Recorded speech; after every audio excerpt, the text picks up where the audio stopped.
don't want to invite dirty people into my brand new, beautiful home. That's what Lily told me over the phone.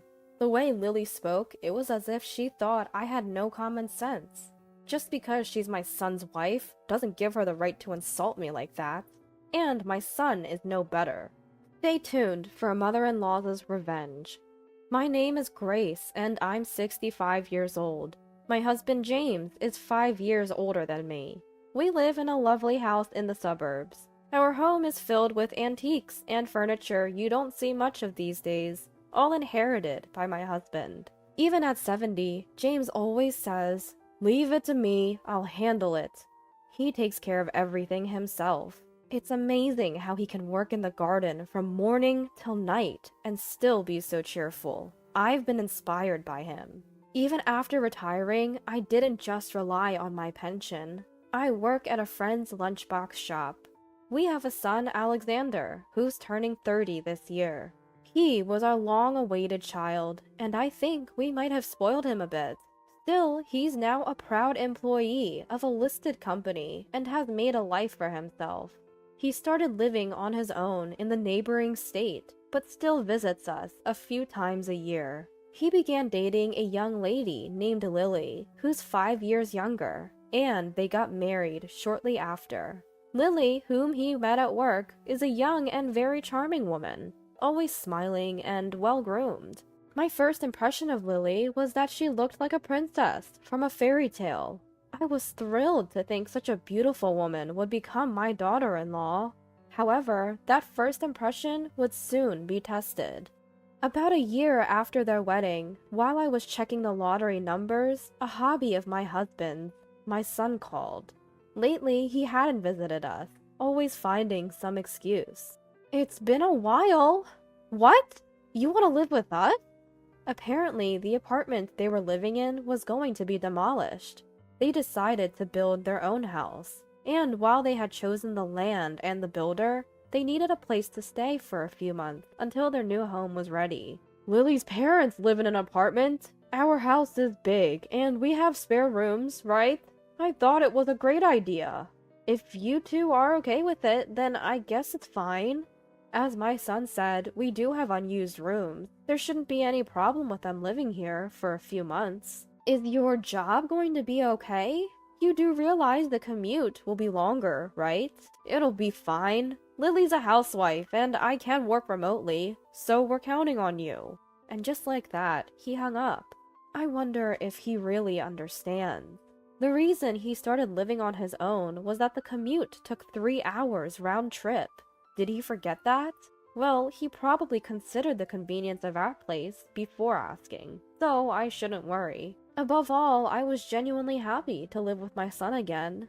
"Why not? Having young people around will add some zest to our lives," my husband said, laughing cheerfully when I told him about our son's request. A few weeks later, my husband was rushed to the hospital in an ambulance.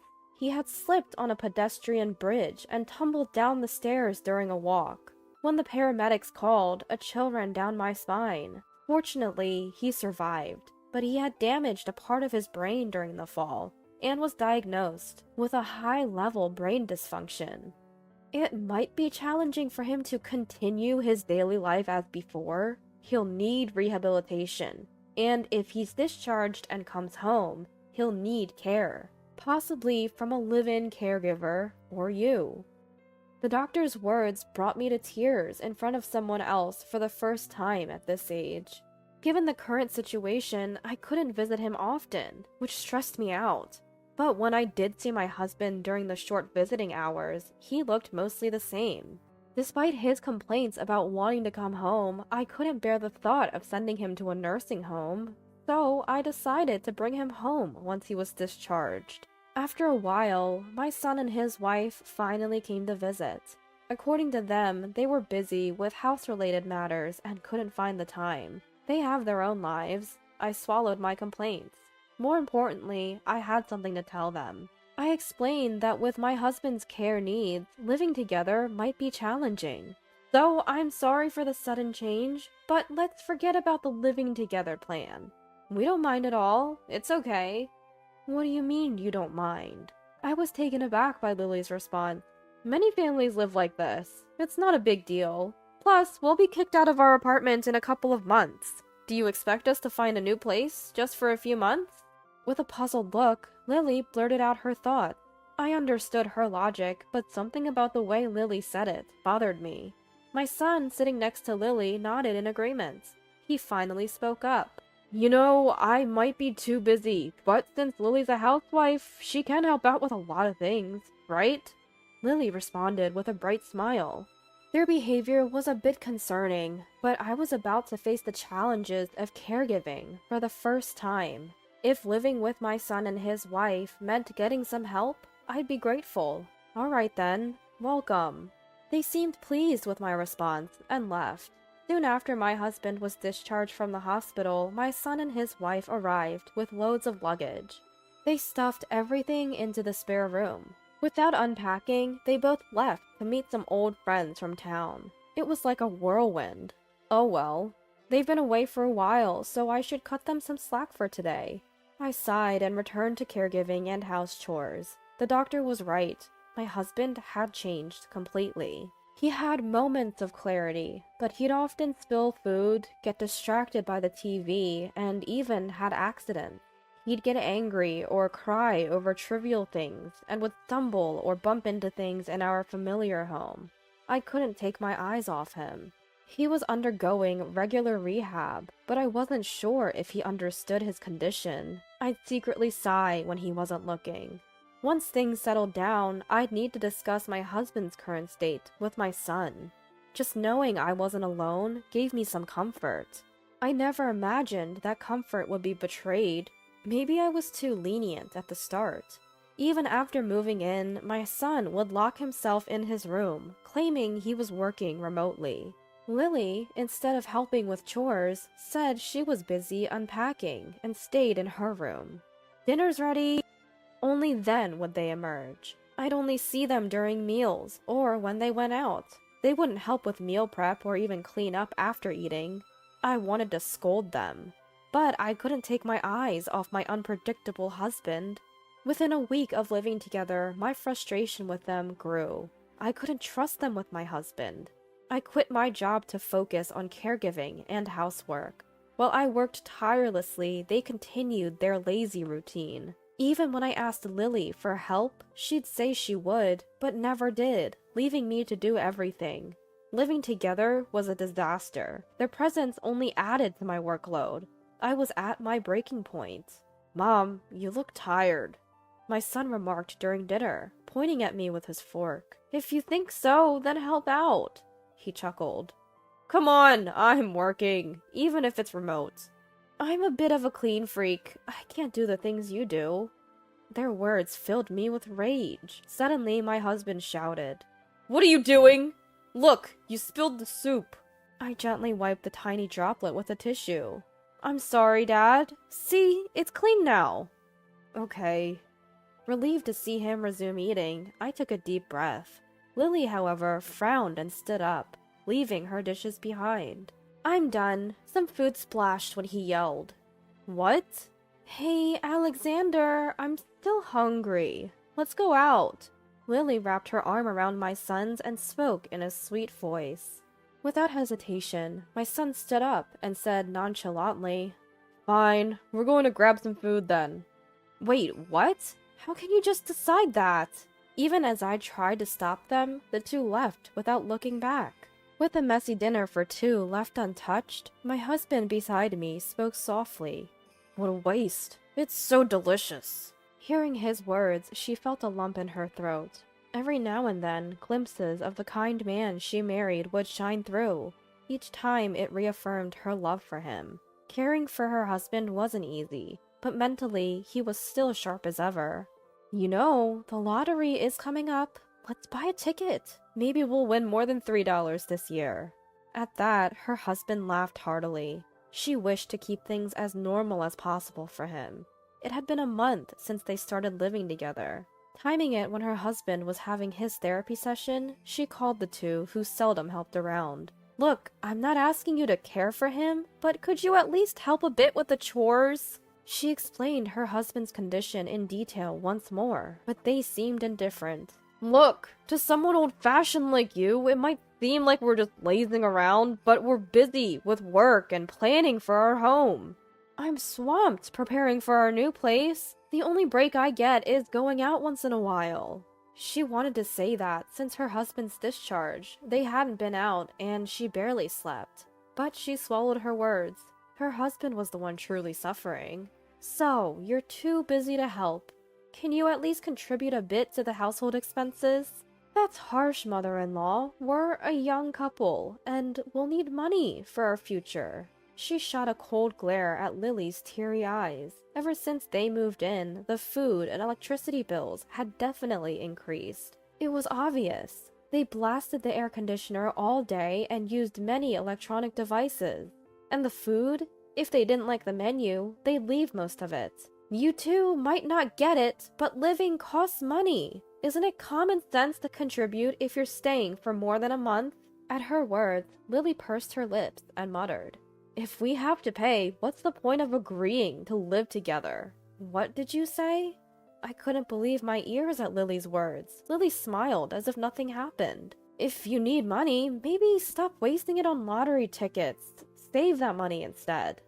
That's his only hobby. I won't let you take that away from him. She glared at the smug-looking Lily. Lily, with a shrug and a teasing tone, said, "Mother-in-law, you're looking scary. You'll get more wrinkles, you know." Something snapped inside her. "Don't mock me when I'm being serious." As she was about to raise her voice, her son loudly tapped the table and sighed. "Ugh, Mom, you're overreacting. Don't scare my Lily. If caregiving is so hard, just send him to a nursing home." Lily's eyes sparkled at his words. What's with those enchanting eyes? What's with that dreamy look? Does she think he's being brave? He knew his father was mentally sound, yet he said such a thing loudly. Couldn't he imagine how his father would feel if he heard that? Seeing her speechless, her son shook his head in exasperation. "You think you've hit the nail on the head, huh? Ugh, so annoying. Always getting irritated. Is it menopause or something? Don't even have the money to put yourself in a nursing home? So you're asking us for money?" That's not the point. Poor mother-in-law. If my old beauty products are okay, I'll give you some serum. You seem broke, so it's on the house. Lily grabbed her son's arm, smiling triumphantly. The couple left the room, side by side. Soon after, the distant sound of the front door closing echoed. A whirlwind of emotions surged, but I couldn't throw out their massive luggage or kick them out on my own. I decided never to live with them again, telling myself it's just a bit longer. 2 months later, they seemed to have settled into their new home and finally left. They never contributed to household chores or finances, but at least I was free from the immense stress. "Looking forward to your housewarming gift." I watched Lily wave with a blank expression. Honestly, I wasn't in the mood to celebrate for such a couple, but they probably expect something. They might invite us over to their new place at least once. Should we prepare something before they ask? We had just received an unexpected bonus, so spending a bit wasn't a big deal. We decided to buy a decently priced wall clock as a housewarming gift for our son and his wife. It was a beautifully crafted radio-controlled clock with a design that would fit any room. We waited for a call from them, but a week passed with no word. Even after what they said, no contact at all. Come to think of it, we don't even know what kind of house they built, let alone their address. It would be too late if something happened to my husband or me. We need to at least know their address for emergencies. I hurriedly called my son. "Hello, what's up?" After several tries, I finally got through. I had called my son's cell, but it was Lily, sounding quite annoyed, who answered. "We haven't heard from you since you moved. You need to tell us your address." "Well, if I tell you, you'll come over, right?" "Of course. We even have a housewarming gift for you." As I said that, Lily laughed coldly, as if mocking me. "Hold on, a clock? You think we'd be happy with that? People usually give cash. Guess you're broke. Good thing we didn't tell you our address." I felt anger rising as Lily chuckled and spoke. "You asked for a housewarming gift, and now this? That was just being polite. I can't even imagine taking care of your dirty husband, especially not in our brand new house. The demure demeanor she had when they first got married was nowhere to be found. I had my suspicions, but Lily's true nature was worse than I thought. I thought it looked like something out of a fairy tale, and I was kind of right. She was a devil in disguise. Devils only deceive those who are useful to them. We have our house now. There's no benefit in associating with poor, dirty people like you. We don't plan on having anything to do with you anymore. I could picture Lily's face, smirking in contempt. At the same time, something snapped inside me. Soon after, my son came on the line. That's how it is. We don't need your gifts. I feel the same way as Lily. Just live your lives and leave us be. Lily's condescending attitude and my son, who didn't even reprimand her, shocked me. The most surprising was the cold disconnection from the son I had lovingly raised. Any remaining affection for him faded. Oh, I see. From now on, we have nothing to do with each other. If that's how they feel, we'll live our lives without them. This house is too big for just the two of us. We had kept it thinking our son might live here, but its purpose is over. I hung up and started preparing for our future. Several years passed. I was enjoying tea in the living room when my phone rang. An unfamiliar number. Hello? Hi, mother-in-law? It's been a while. I was wondering if you could help us out financially? It was Lily, with her usual sugary tone. I feel very sick. She had racked up nearly $30,000 in debt buying luxury items. My son found out and they were on the brink of divorce. She shopped out of boredom. Why should I give money to someone like you? I asked my parents too, but we're still short. Remember those antiques and dresses you had? Can we sell those? You wouldn't want your dear son to get divorced, right? She had apparently snooped around our house. I've never shown you my dress or told you where it is. I don't care if a stranger gets divorced. Just a little help? With such a big old house, you must have something valuable. We don't have that house anymore. What?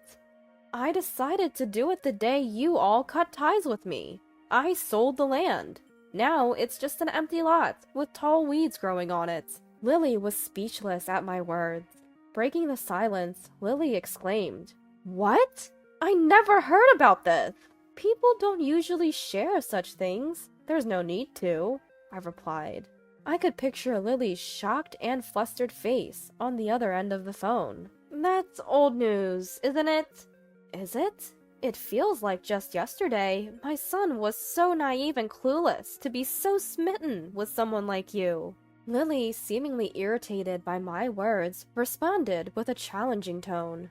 Were you so broke that you had to sell the house? Living day by day without a home now? It's really sad to be so poor and pitiful.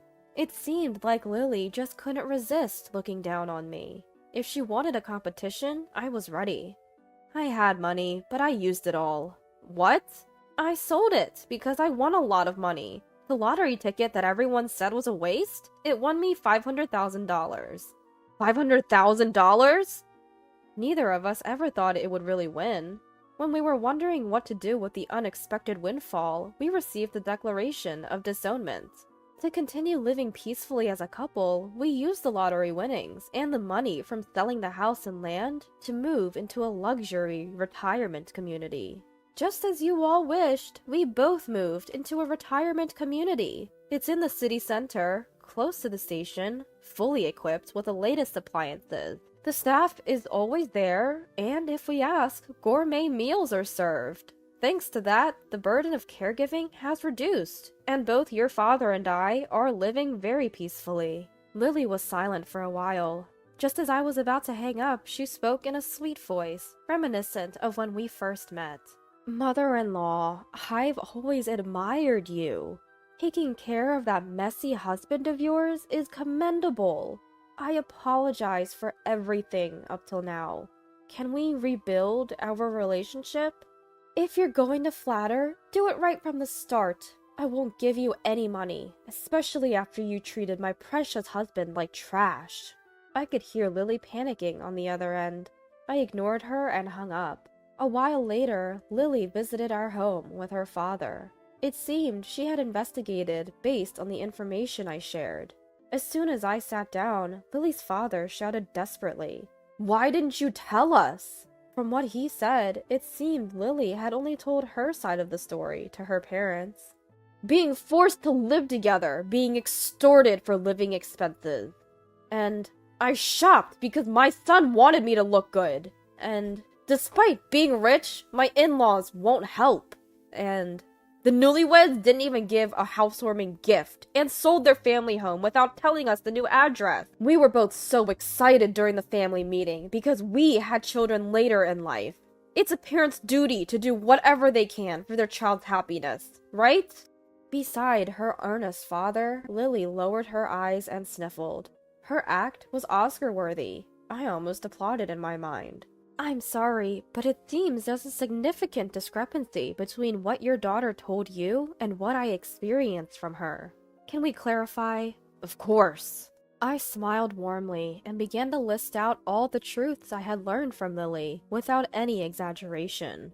Lily's father was taken aback by my straightforward account, looking completely overwhelmed. All lies, Dad! She's making all of this up. Lily's desperate plea only made my words seem more credible. She might be a great actress, but she wasn't the sharpest tool in the shed. Would you like to hear the last voicemail she left me? Only if you think you can handle it. Wait, you recorded it? Lily exclaimed in surprise.